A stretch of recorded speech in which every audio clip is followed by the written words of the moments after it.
أعوذ بالله من الشيطان الرجيم.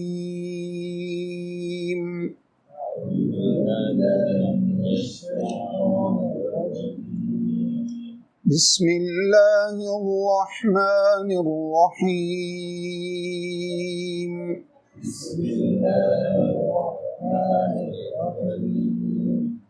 ولا تلبسوا الحق بالباطل وتكتموا الحق وأنتم تعلمون.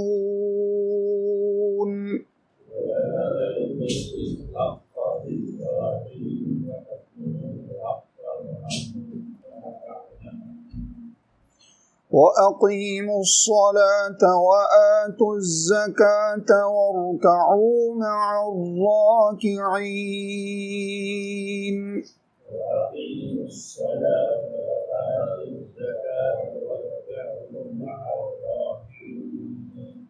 أتأمرون الناس بالبر وتنسون أنفسكم وأنتم تتلون الكتاب.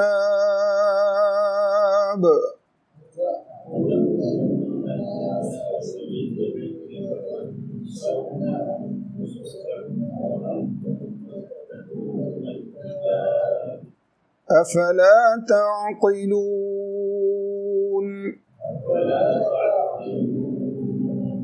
واستعينوا بالصبر والصلاة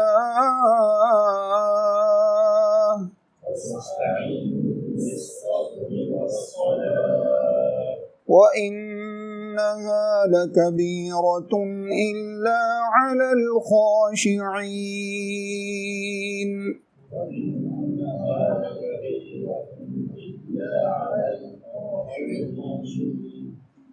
الذين يظنون أنهم ملاقو ربهم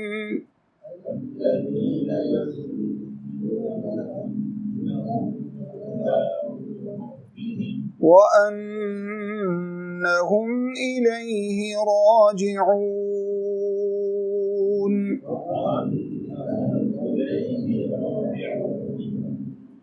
صدق اللہ العظیم. بسم اللہ الرحمن الرحیم. الحمد للہ رب العالمین والصلاة والسلام علی سید المرسلین وعلی آلہ وصحبہ اجمعین. اما بعد. اللہم صل علی محمد وعلی آل محمد کما صلیت علی ابراہیم وعلی آل ابراہیم انک حمید مجید.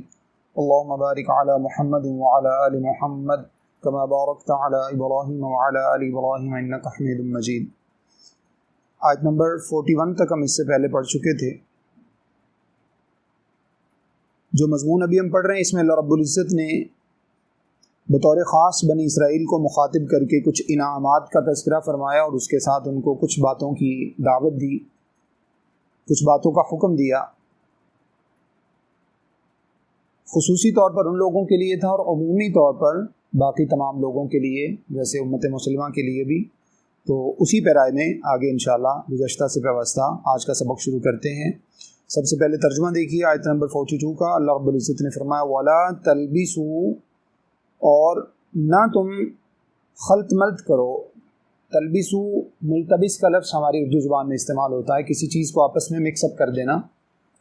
مکس اپ نہیں کرو. الحق بالباطل، حق کو باطل کے ساتھ. وَتَكْتُمُ الْحَقَّ، اور تم چھپا دیتے ہو حق کو. تکتمو کا لفظ، کتمان کا لفظ ہمارے اردو زبان میں استعمال ہوتا ہے. کتمان علم، علم کا چھپا لینا. کتمان حق، حق کا چھپا لینا، اسی سے یہ لفظ ہے. تکتم الحق، حق کو تم چھپا لیتے ہو. وانتم تعلمون، باوجود اس کے کہ تم علم رکھتے ہو، تم جانتے بھی ہو، پھر اس کے باوجود تم حق بات کو چھپا لیتے ہو. واقیموا الصلاۃ وآتوا الزکاۃ، اور نماز کو قائم کرو. وآتوا الزکاۃ، اور زکوٰۃ دو. آتو زکوٰۃ ادا کرو. ورکعوا، اور رکوع کرو. مع الراکعین، رکوع کرنے والوں کے ساتھ. یہ اللہ رب العزت نے بطور خاص بنی اسرائیل کو حکم دیا اور عمومی طور پر یہ احکام اللہ رب العزت نے باقی تمام لوگوں کے لیے بھی بیان فرمائے. تو پہلی آیت جو ہم نے ابھی تلاوت کی، اللہ تعالیٰ نے ارشاد فرمایا حق کو باطل کے ساتھ ملتبس نہ کرو. اس کا معنی یہ ہے کہ حق اللہ رب العزت نے شریعت کی صورت میں نازل کر دیا اس کے علاوہ جو کچھ بھی ہے وہ سب باطل ہے، اس کو حق کے ساتھ مت ملاؤ۔ اللہ تعالیٰ کے احکام کی طرح دنیاوی معاملات کو مت سمجھو، بطور خاص کسی اور کے حکم کو اللہ کے حکم کی طرح مت سمجھو، کسی اور کی بات اللہ کی بات کی طرح نہیں ہو سکتی۔ تمہارے آپس کے جو تم نے کچھ اختراعات ہیں جو اپنے طور پر لوگ چیزوں کو دین بنا لیتے ہیں، وہ اللہ تعالیٰ کی شریعت کی طرح نہیں ہو سکتے، ان کو بطور شریعت کے نہیں سوچا اور سمجھا جا سکتا۔ جیسے عموماً ہمارے ایک مزاج ہے کہ اس میں کیا برائی ہے، یا بظاہر تو اچھا ہی کام ہے، نیکی کا ہی کام ہے، ثواب کا ہی کام ہے، تو یہ سب باتیں اس کا اختیار اللہ اور اس کے رسول صلی اللہ علیہ وسلم کے پاس ہے، ہمارے پاس اختیار نہیں ہے۔ اسی طرح سے اس کو اگر وسیع طور پر دیکھا جائے تو ہر جگہ پر جیسے جھوٹی گواہی کو سچی گواہی کے ساتھ ملا دینا، کسی جگہ پر جہاں گواہی جو ہے وہ ضرورت پڑتی ہے اور انسان نے کچھ نہیں دیکھا وہاں پر جھوٹی گواہی دے دیتا ہے، یا اسی طرح سے کسی گواہی کو چھپا لیتا ہے، تو یہ سب باتیں حق و باطل کے ساتھ مکس اپ کرنے کی ہیں۔ اللہ نے فرمایا وَتَكْتُمُ الْحَقَّ، بنی اسرائیل کو فرمایا کہ تم حق کو چھپاتے ہو باوجود اس کے کہ تم اس کو جانتے بھی ہو۔ اس کا معنی یہ ہے کہ اللہ رب العزت نے تمہیں شریعت عطا فرمائی ہے، تمہارے پاس دین موجود ہے، دین موجود ہونے کے باوجود تم دین کو چھوڑ دیتے ہو اور باقی لوگوں کی باتوں کو تم لے لیتے ہو، یا جہاں پر تمہیں ضرورت پڑتی ہے وہاں دین پر عمل کر لیتے ہو، اور جہاں سمجھتے ہو کہ ہمارے اوپر زد پڑے گی، ہمارے قبیلے پر، خاندان پر، فیملی پر، یا مفادات کے اوپر زد پڑے گی، تو وہاں تم دین کو چھوڑ دیتے ہو۔ اللہ نے فرمایا تم حق کو چھپاتے ہو باوجود اس کے کہ تم حق کو جانتے بھی ہو۔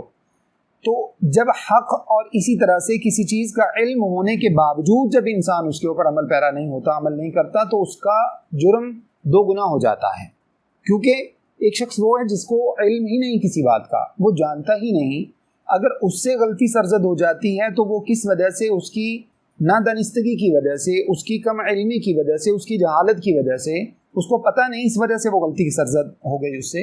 لیکن ایک شخص جانتا ہے، جانتے بوجھتے ہوئے بھی اگر کوئی شخص جو ہے وہ غلطی کرنے کی طرف جاتا ہے تو اس شخص کا گناہ ڈبل ہو جاتا ہے، اس کا جو ہے وہ جرم اس کا دگنا ہو جاتا ہے۔ تو اللہ نے فرمایا کہ حق کو جاننے کے باوجود تو تم حق کو نہیں چھپاؤ۔ اس کا معنی یہ ہے کہ اب آج کے دور میں ہر آیت کو جیسے ہمیں اپنے حالات کے اعتبار سے سمجھنے کی کوشش کرنا چاہیے، اللہ اور اس کے رسول صلی اللہ علیہ وسلم میں بھی اسی طرح کی تفاصیر احادیث کے اندر موجود ہیں، کیونکہ قرآن مجید جو ہے وہ قیامت تک کے لوگوں کے لیے اللہ رب العزت نے مشعل راہ اور دستور حیات بنا کر نازل فرمایا ہے، تو ہر وقت کے لیے اس کے اندر ہر طرح کے مسائل کا سلوشن موجود ہے۔ تو آج کے اعتبار سے اس کا معنی یہ ہوگا کہ اگر کسی شخص کے پاس شریعت کا علم موجود ہے اور اس کے باوجود وہ کسی دوسری بات کو شریعت سمجھ کر عمل کرتا ہے، تو یہ اس کے لیے یہی والی صورت ہوگی جو اللہ رب العزت نے فرمائی، حق کو جاننے کے باوجود حق کو چھپانا۔ اسی طرح سے اگر ایک صاحب کو اللہ نے علم دیا، شریعت کا علم ہے، جیسے آج کل کچھ ایسے مطلب علماء ہیں نام نہاد جن کو شریعت کا علم بھی ہے، اس کے باوجود وہ غلط فتویٰ دیتے ہیں، کوئی سود کے حق میں فتویٰ دیتا ہے، کوئی کسی دوسرے گناہ کے حق میں فتویٰ دیتا ہے، کوئی حکمرانوں کے حق میں ایسے فتاویٰ دیتے ہیں جو کہ ظاہری طور پر جو ہے وہ شریعت کے خلاف ہیں، یا جو ہے نا وہ باطنی طور پر شریعت کے خلاف ہیں۔ تو ان سب کو سمجھتے بوجھتے ہوئے بھی اگر وہ حق کے خلاف فتویٰ دیتے ہیں تو اللہ رب العزت نے ان کو اس بات سے منع فرمایا کہ تکتم الحق وانتم تعلمون، حق کو جاننے کے باوجود تم حق کو کیوں چھپاتے ہو؟ جب تمہیں پتہ ہے تو پھر اس کو بیان کیا جائے۔ ہاں، حق بیان کرنے کا مطلب یہ نہیں ہے کہ کسی کے سامنے بد اخلاقی کے ذریعے سے حق کو پہنچایا جائے۔ حق جو ہوتا ہے وہ ہمیشہ کڑوا ضرور ہوتا ہے، سچ کڑوا ضرور ہوتا ہے، لیکن سچ بولنے کا انداز میٹھا ہو تو سچ میٹھا ہی لگتا ہے، حق میٹھا ہی لگتا ہے۔ اس وجہ سے اچھے انداز سے، حسن اخلاق کے ساتھ، جیسے رسول اللہ صلی اللہ علیہ وسلم نے ہر شخص تک جو ہے وہ دعوت پہنچائی، حق کو پہنچایا، لیکن اچھے اخلاق کے ساتھ۔ تو اس لیے اللہ رب العزت نے فرمایا کہ حق جاننے کے باوجود حق کو چھپانا بہت بڑا جرم ہے۔ اس کے بعد اللہ نے فرمایا اور دیکھو ہمیشہ سے نماز کو قائم کرو اور زکوٰۃ ادا کرو۔ یہ بنیادی فرائض ہیں جن کے اوپر دین اسلام کی بنیاد رکھی گئی ہے، ان میں سے یہ دو چیزیں ہیں۔ اگلا جو حکم ہے وَارْكَعُوا مَعَ الرَّاكِعِينَ، وہ بھی نماز کی اہمیت کے اوپر ہی دلالت کرتا ہے۔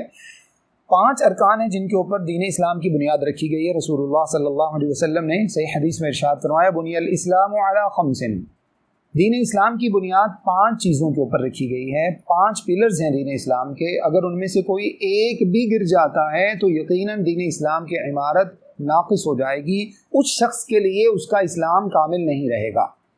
وہ 5 چیزیں کون سی ہیں؟ فرمایا شہادت لا الہ الا اللہ نمبر 1، وان محمد رسول اللہ، شہادتین، اللہ کے ایک الہ ہونے کی گواہی دینا اور اس کے سوا کسی دوسرے کو معبود نہ ماننا، اور اس کے ساتھ ہی دوسری گواہی کس بات کی ہے؟ وَأَنَّ مُحَمَّدَ رَسُولُ اللَّهِ، اور محمد صلی اللہ علیہ وسلم اللہ کے رسول ہیں، وَإِقَامِ الصَّلَاةِ، نماز کو قائم کرنا، وَإِيتَاءِ الزَّكَاةِ، زکوٰۃ کو ادا کرنا، وَالصَّوْمِ رمضان، رمضان کے روزے رکھنا، اور وحج البیت، بیت اللہ کا حج کرنا۔ یہ 5 ارکان اسلام ہیں۔ دوسری حدیث میں حج بیت اللہ کے بارے میں یہ الفاظ موجود ہیں حدیث جبریل میں، ان تحج البیت ان استطعت الیہ سبیلا، اللہ تعالیٰ کے گھر کا حج کرنا جب کہ تمہارے پاس طاقت موجود ہو۔ تو اب یہ 5 بنیادیں ہیں اسلام کی، جن میں سے اللہ رب العزت نے 2 کا یہاں پر تذکرہ فرمایا ہے، اور اس میں سے بھی اگر دیکھا جائے تو 5 بنیادیں جو اللہ رب العزت نے ذکر فرمائی، ان میں سے سب سے پہلی جو بنیاد ہے کلمہ طیبہ کا اقرار، یعنی شہادتیں۔ زندگی میں ایک مرتبہ انسان اگر کلمہ پڑھ لے تو ایک مرتبہ کلمہ پڑھنا واجب ہے، فرض ہے، جس کے ساتھ انسان کلمہ اسلام کے اندر داخل ہو جاتا ہے۔ اور اگر مسلمان گھرانے میں ہی پیدا ہوا تو یقیناً وہ ہوش سنبھالتے ہی سب سے پہلے یہی الفاظ اس کی سماج سے ٹکراتے ہیں، تو مسلمان تو انسان ہو گیا یہ کلمہ پڑھنے کے بعد۔ اس کے بعد جب وہ پڑھے گا تو ثواب ہوتا رہے گا، ثواب کی نیت سے اللہ کا قرب حاصل کرنے کے لیے کلمہ بار بار پڑھنا چاہیے، جیسے حدیث میں موجود بھی ہے۔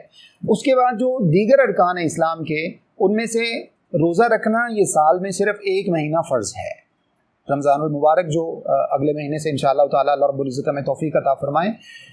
رمضان کے روزے سال میں صرف 1 مرتبہ 1 مہینہ، یہ فریضہ ہے۔ اس کے علاوہ نفلی اگر کوئی رکھنا چاہے اللہ تعالیٰ جس کو توفیق عطا فرمائے۔ پھر اس کے بعد جو تیسری چیز ہے وہ ہے زکوٰۃ کی ادائیگی، اور یہ بھی کس پر ہے؟ صرف صاحب نصاب پر، جس کے پاس نصاب موجود ہے۔ اور وہ نصاب کیا ہے؟ حدیث کے اندر اس کی تفصیلات موجود ہیں۔ تقریباً 7.5 تولے سونا اور 52 تولہ چاندی، اس کے مساوی اگر اس کے پاس رقم موجود ہے یا اس کے مساوی اس کے پاس مال موجود ہے تو اس کے اوپر جو ہے وہ شریعت نے زکوٰۃ رکھی ہے۔ 2.5% اس کا 2.5% جو ہے وہ اللہ رب العزت کی راہ میں سال گزرنے کے بعد اس کے اوپر ادا کرنا اس پر فرض ہو جاتا ہے، اور سال گزرنے کے بعد ادا نہیں کرتا تو وہ گناہ گار ہے۔ لیکن یہ بھی کس پر؟ صاحب نصاب پر، ہر شخص پر نہیں۔ اس کے بعد آ جائیے رمضان کے روزے کی طرف۔ رمضان کا روزہ بھی حج بیت اللہ کی طرف، رمضان کے روزے کا ذکر ہم نے کر دیا، حج بیت اللہ کی طرف۔ حج بیت اللہ بھی کس پر ہے؟ ان تحج البیت ان استطعت الیہ سبیلا، جو طاقت رکھتا ہے، جو طاقت نہیں رکھتا تو اس پر حج بیت اللہ نہیں ہے۔ تو 4 بنیادیں تو ایسی ہو گئیں جو یا تو سال میں 1 مرتبہ ہے، یا پھر زندگی میں 1 مرتبہ، اور یا اگر طاقت نہیں ہے تو زندگی میں 1 مرتبہ بھی نہیں۔ اب صرف ایک بنیاد ایسی بچتی ہے جس سے اسلام اور کفر میں فرق ہوتا ہے، اور وہ کیا ہے؟ اقیم الصلاۃ، نماز کو قائم کرنا۔ صحیح حدیث میں اللہ کے نبی صلی اللہ علیہ وسلم نے ارشاد فرمایا بین العبد و بین الکفر ترک الصلاۃ، بندے اور کفر کے درمیان صرف نماز کے چھوڑنے کا فرق ہے۔ اس کا معنی یہ ہے کہ اگر انسان نماز کو قائم کرتا رہتا ہے تو ایمان پر رہتا ہے، اور اگر چھوڑنے کی طرف چلا جاتا ہے تو گویا کہ وہ کفر کے قریب ہونا شروع ہو جاتا ہے۔ وہ اس طرح سے انسان جو ہے نا وہ اسلام سے دور ہونا شروع ہو جاتا ہے، اور یہی چیز مومن اور کافر کے درمیان فرق کرتی ہے۔ کفار نماز نہیں پڑھتے، مسلمان کو اللہ رب العزت نے یہ توفیق عطا فرمائی ہے، اور اگر ہم سے کمی کوتاہی ہوتی ہے اللہ رب العزت ہمیں معاف فرمائے اور ہمیں صحیح معنی میں نماز قائم کرنے کی توفیق عطا فرمائے۔ تو مقصد عرض کرنے کا یہ ہے کہ صرف نماز ہی سے اسلام کی پہچان ہوتی ہے، نماز ہی سے مسلمان کی پہچان ہوتی ہے۔ 5 وقت نماز اللہ رب العزت نے ہر مسلمان کے اوپر فرض قرار دی ہے، جو اصل میں 50 تھیں۔ جیسے معراج کے موقع پر اللہ کے نبی صلی اللہ علیہ وسلم اللہ رب العزت کے پاس بار بار تشریف لے جاتے رہے موسیٰ علیہ السلام کے کہنے پر، حتیٰ کہ 50 سے نمازیں 5 کر دی گئیں، لیکن اللہ رب العزت نے فرمایا کہ ہمارا جو فیصلہ تھا وہ مسلم ہے، اور جو شخص 5 نمازیں ادا کرے گا اس کو 50 کا ہی ثواب ملے گا، کیونکہ حدیث کی روح سے ایک نیکی اللہ رب العزت کے ہاں اللہ تعالیٰ اس کو 10 کے برابر شمار فرماتے ہیں۔ الحسنۃ بعشر امثالھا، تو صرف نماز ایک ایسی چیز ہے جس سے مسلمان اور کافر کے درمیان فرق ہوتا ہے، جس سے اسلام اور کفر کے درمیان فرق ہوتا ہے۔ تو اس وجہ سے انسان کو چاہیے، اور پھر یعنی 4 چیزیں ایسی ہیں جو کبھی یا کبھی بھی نہیں، زندگی میں ایک بار یا کبھی بھی نہیں اگر انسان کے پاس طاقت نہیں ہے۔ لیکن ایک چیز ایسی ہے جس کے بارے میں اللہ کے نبی صلی اللہ علیہ وسلم نے فرمایا، جب آپ کے آخری ایام تھے، آپ صلی اللہ علیہ وسلم دنیا سے رخصت ہونے والے تھے، اس وقت بھی آپ صلی اللہ علیہ وسلم کے آخری الفاظ سے یہ حدیث میں موجود ہے، آخری الفاظ آپ کے یہ تھے الصلاۃ وما ملکت ایمانکم، لوگوں نماز کا خیال کرنا اور اپنے متحتوں کا خیال کرنا. جو تمہارا نچلا طبقہ ہے اس وقت غلام ہوتے تھے، آج کے دور میں نوکر چاکر، یا وہ تمام لوگ جو ہے وہ انسان کے کسی اس میں متحتی میں آتے ہیں، ان سب کے بارے میں اللہ کے نبی علیہ الصلوۃ والسلام کا یہ فرمان ہے، یعنی کمزوروں کا خیال کرنا. تو مقصد کہنے کا یہ کہ نماز کی بہت زیادہ اہمیت ہے. مزید اس کی اہمیت کا اندازہ یہاں سے لگایا جا سکتا ہے. سورۃ المدثر میں اللہ رب العزت نے ارشاد فرمایا کہ جب جنتی جنت میں چلے جائیں گے اور جہنمی جہنم میں جائیں گے تو جنت والے جہنم والوں سے پوچھیں گے یتساءلون عن المجرمین ما سلککم فی سقر. وہ مجرموں سے پوچھیں گے کہ بتاؤ آج تم جہنم میں کیسے پہنچ گئے، کس چیز نے تمہیں جہنم میں لا پھینکا. وہ کہیں گے قالوا لم نک من المصلین، وہ کہیں گے کہ ہم نماز نہیں پڑھتے تھے، اس وجہ سے آج ہم جہنم کے ایندھن بن گئے ہیں. تو نماز کا نہ پڑھنا انسان کو جہنم میں لے جانے کا سبب بن جاتا ہے. اللہ تعالیٰ ہمیں نماز کو قائم کرنے کی توفیق عطا فرمائیں. تو اللہ نے فرمایا کہ نماز کو قائم کرو، وآتوا الزکاۃ، اور اسی طرح سے زکوٰۃ کو ادا کرو. اس کی اختصار کے ساتھ میں نے آپ کو بتا دیا کہ سال میں جو ہے وہ 2.5% زکوٰۃ اللہ رب العزت نے سال گزرنے پر، جب مال کے اوپر سال گزر جائے، اپنے طور پر انسان اس کی جو ہے وہ ٹائم مقرر کر سکتا ہے زکوٰۃ کو کب ادا کیا جائے. عموماً لوگ شعبان یا رمضان میں زکوٰۃ نکالتے ہیں، اس میں کوئی حرج کی بات نہیں ہے. البتہ شرعی اعتبار سے کوئی ضروری نہیں ہے کہ رمضان ہی میں زکوٰۃ نکالی جائے. اگر مال آپ کے پاس جو ہے وہ محرم میں آ گیا تو اب آپ جو ہے نا وہ ضروری نہیں ہے کہ آپ رمضان میں ہی نکالیں. محرم جیسے ہی آئے گا آپ محرم کے اندر اس کی زکوٰۃ ادا کر دیں، اگلے رمضان تک انتظار کرنے کی ضرورت نہیں. سال کے بیچ میں آ گیا تو جب اس کے اوپر سال پورا ہوگا تب اس کے اوپر زکوٰۃ فرض ہوگی. ہاں پہلے زکوٰۃ ادا کرنے کا احادیث کے اندر موجود ہے. بعض صحابہ کے نام پہلے زکوٰۃ ادا کر دیا کرتے تھے، مطلب سال گزرنے سے پہلے ادا کی جا سکتی ہے، لیکن سال گزرنے کے بعد زکوٰۃ کو روکنا یہ جرم بن جاتا ہے. اور اگر کوئی شخص زکوٰۃ ادا نہیں کرتا، جیسا کہ آج کل یہ چیز جو ہے وہ بہت زیادہ عام ہوتی جا رہی ہے، بہت سے لوگ جو ہیں وہ زکوٰۃ کو ادا نہیں کرتے اور اس کی پرواہ بھی نہیں کرتے، یہ بہت ہی خطرناک بات ہے. قرآن مجید میں اللہ رب العزت نے ارشاد فرمایا کہ جب قیامت کا دن ہوگا تو یہ وہ مال جس میں سے زکوٰۃ ادا نہیں کی گئی ہوگی، وہ قیامت والے دن انسان کے سامنے جب آئے گا تو حدیث میں موجود ہے، اللہ کے نبی صلی اللہ علیہ وسلم نے ارشاد فرمایا کہ اس مال کو ایک گنجے سانپ کی شکل دے دی جائے گی.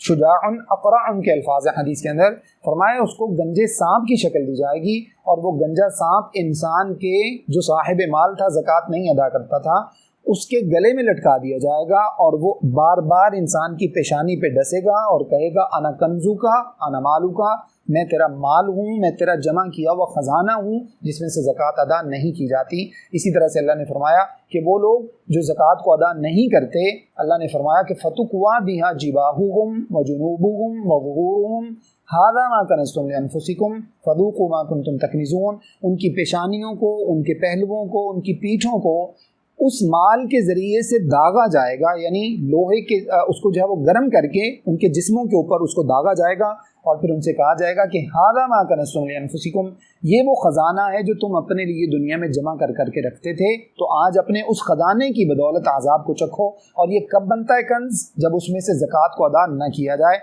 اور اگر زکوٰۃ ادا کر دی جائے تو اس کے بعد وہ مال انسان کے لیے پاکیزہ ہو جاتا ہے، پھر اس کے بعد وہ جیسے چاہے اس مال کو اللہ کی راہ میں یا اپنی ضروریات کے لیے خرچ کر سکتا ہے. تو اللہ نے فرمایا زکوٰۃ کو ادا کرو، وارکعوا مع الراکعین، اور اس کے بعد فرمایا کہ رکوع کرنے والوں کے ساتھ رکوع کرو. ان الفاظ کے اندر اور اسی طرح سے پیچھے اللہ رب العزت نے اقیم الصلاۃ کا لفظ ارشاد فرمایا، نماز کو قائم کرنا، ادا کرنا نہیں، قائم کرنا. قائم کرنا اور رکوع کرنے والوں کے ساتھ رکوع کرنا، ان دونوں الفاظ کا مفہوم یہ ہے کہ نماز کو نمبر 1 تو با جماعت ادا کیا جائے. رکوع کرنے والوں کے ساتھ کب ادا ہوگی؟ جب ان کے ساتھ جماعت میں جا کر نماز ادا کی جائے گی.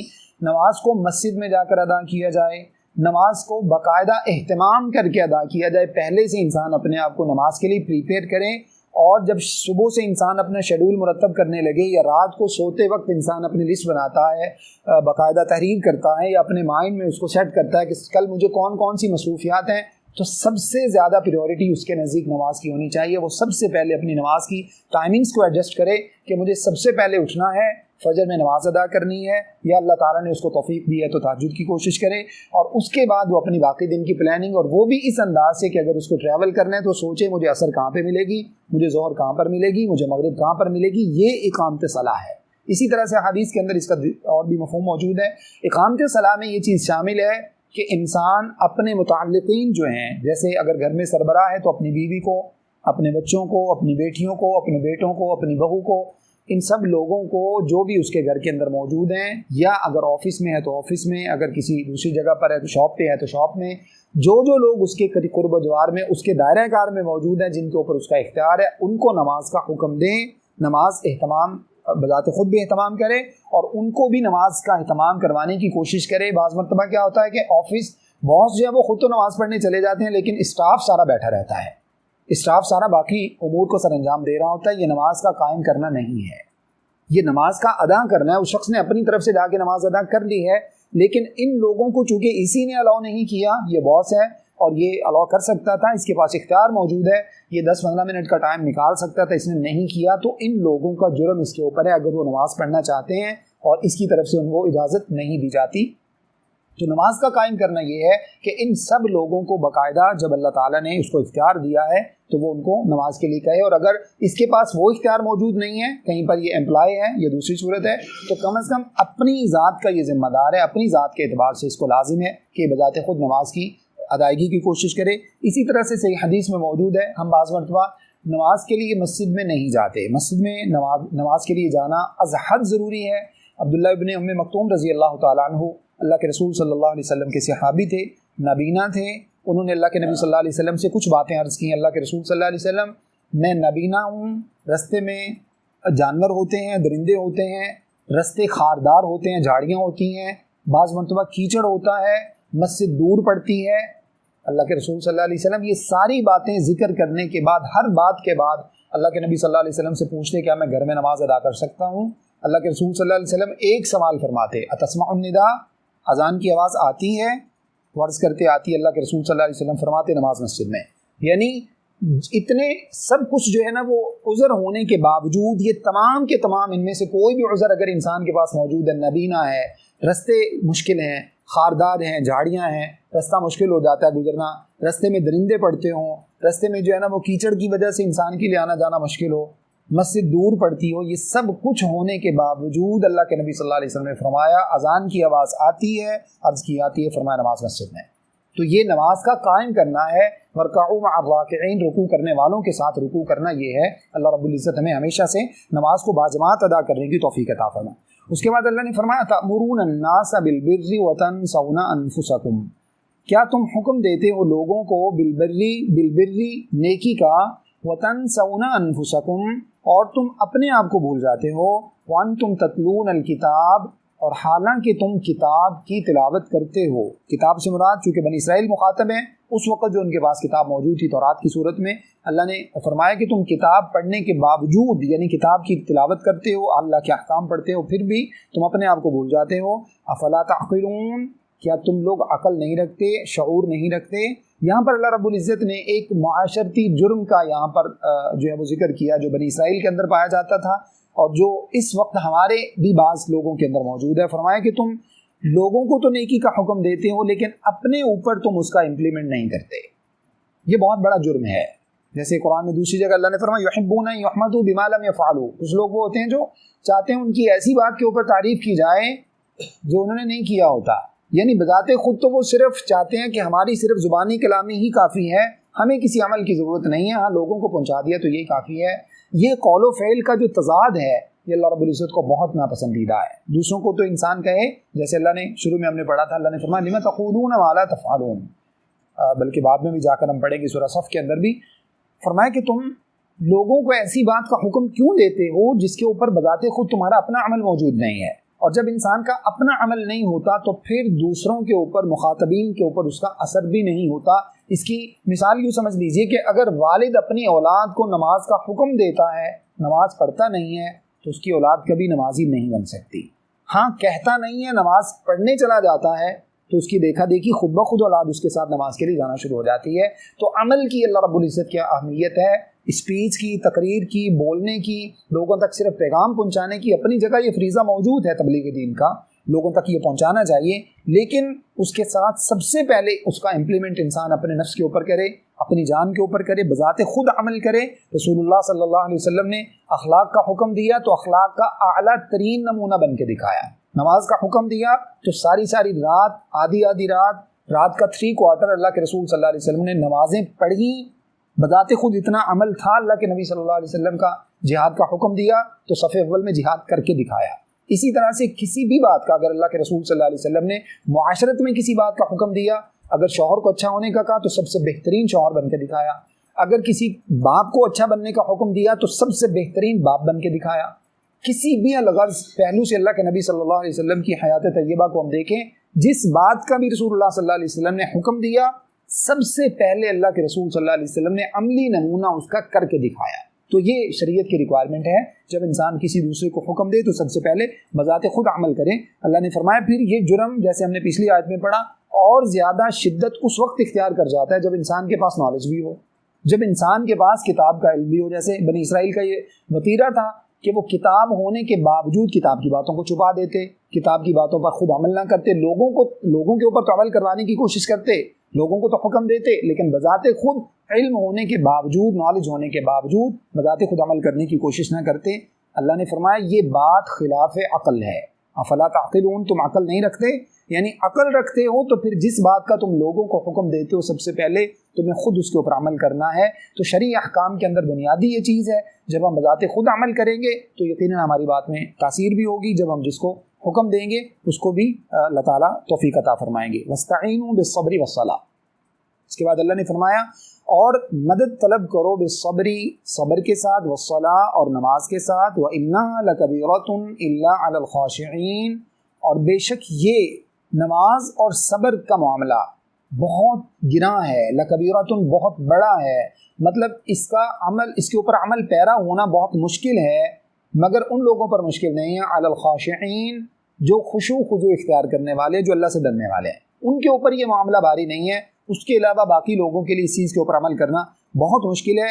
اور یہ ڈرنے والے کون سی ہیں؟ اگلی آیت بھی اسی سے ریلیٹڈ ہے، الذین یظنون، وہ لوگ جو گمان رکھتے ہیں، انہم ملاقو، گمان یہاں پر یقین کے معنی میں ہے، یعنی ان کا ایمان ہے، انہم ملاقو ربہم، کہ بے شک وہ اللہ کے ساتھ ملاقات کرنے والے ہیں، وانہم الیہ راجعون، اور بے شک وہ اللہ تعالیٰ ہی کی طرف لوٹ کر جانے والے ہیں۔ یہاں پر اس آیت کے اندر جو اللہ رب العزت نے احکامات بیان فرمائے ہیں، سب سے پہلے اللہ نے فرمایا نماز اور صبر کے ساتھ مدد طلب کرو۔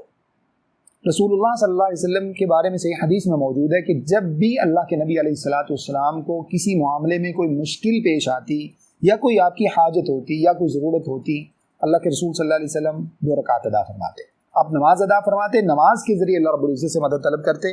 اور اسی طرح سے رسول اللہ صلی اللہ علیہ وسلم نے مختلف مواقع کی نمازیں سکھائی ہیں، پڑھنے کا حکم دیا ہے، جیسے اشراق کے وقت کی نماز ہے، فرمایا انسان کے جسم میں 360 جوڑ ہیں، ہر جوڑ پر صدقہ واجب ہے، 2 رکعت اشراق کی ادا کر لی جائے تو وہ انسان کے تمام جوڑوں کی طرف سے صدقہ ادا ہو جاتا ہے۔ اسی طرح سے اشراق کا وقت گزرنے کے بعد، یعنی سورج نکلنے کے فوراً بعد، طلوع آفتاب کے فوراً بعد اشراق کا وقت ہوتا ہے، اس کے تقریباً آدھا یا پون گھنٹے کے بعد جو ہے وہ چاشت کا وقت شروع ہو جاتا ہے، زوال تک پھر چاشت کا وقت رہتا ہے۔ اللہ کے رسول صلی اللہ علیہ وسلم کے عمل سے ثابت ہے، آپ صلی اللہ علیہ وسلم چاشت کی نماز کو ادا کیا کرتے۔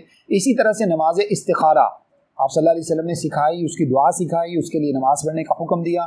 صحابہ فرماتے ہیں اللہ کے رسول صلی اللہ علیہ وسلم ہمیں دعائے استخارہ یوں سکھلایا کرتے تھے جیسے قرآن مجید کی کوئی آیت ہوتی ہے۔ دعائے استخارہ کا معنی، مطلب صرف 2 لفظوں میں آپ کو مفہوم بتا دیتا ہوں، باقی ڈیٹیل انشاءاللہ پھر صحیح۔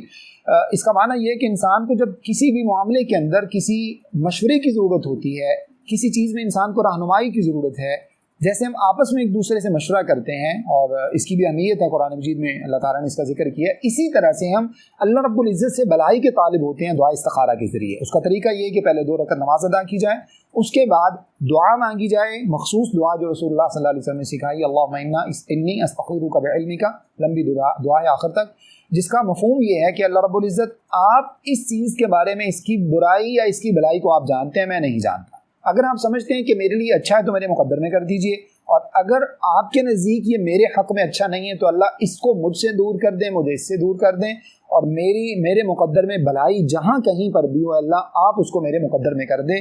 تو یہ دعا استخارہ کا ایک مختصر سا مفہوم ہے۔ اللہ کے رسول صلی اللہ علیہ وسلم نے نماز استخارہ سکھائی اور ساتھ میں دعا استخارہ۔ نماز حاجت اللہ کے نبی صلی اللہ علیہ وسلم پڑھا کرتے، دعائے حاجت آپ صلی اللہ علیہ وسلم نے سکھائی، لا الہ الا اللہ الحلیم الکریم رب العرش العظیم اسألک موجبات رحمتک وعزائم مغفرتک، آگے یہ بھی لمبی دعا ہے۔ تو یہ مختلف مواقع کی نمازیں ہیں جو اللہ کے نبی صلی اللہ علیہ وسلم ادا فرمایا کرتے، فرائض کے علاوہ۔